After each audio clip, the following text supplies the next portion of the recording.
in 181, why is the Catholic Church apostolic? I know we covered that before, but it's so important that we review that again.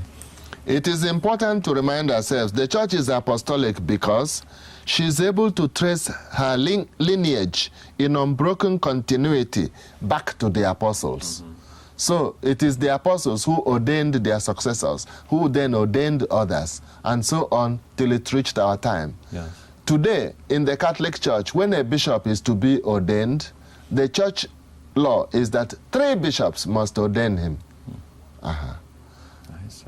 If one alone ordained him, he would still be validly ordained. Yes. But you see how the church is so, regards it as so important, because he's also joining their body. And all the bishops present impose hands on him and say the words of consecration, of ordination. Yes. So all of them de facto ordain him, all the bishops present.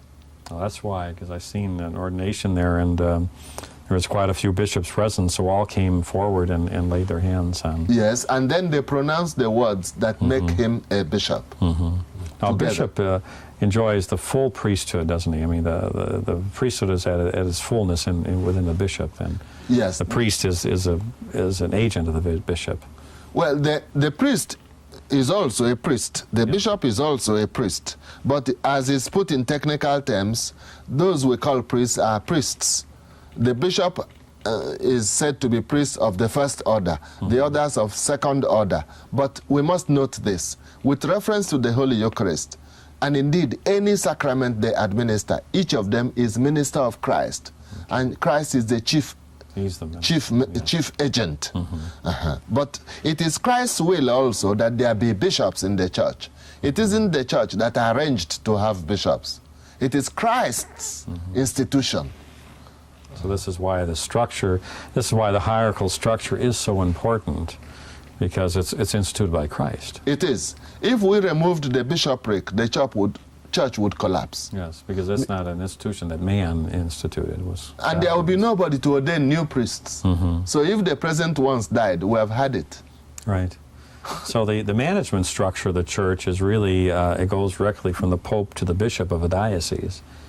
Right? I mean, then, yes. Then the Roman Curia helps the Pope in their area of expertise. Yes, provided it is interpreted carefully. The bishop in his diocese is representing Christ. He is not representing the Pope. Okay.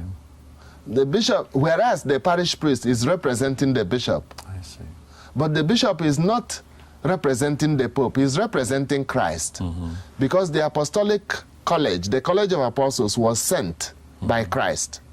So the College of Bishops is sent by Christ. Yes. But for a bishop to do that, he must be in communion with the Pope. That means accept the jurisdiction, authority of the Pope. So there is a difference. Yes.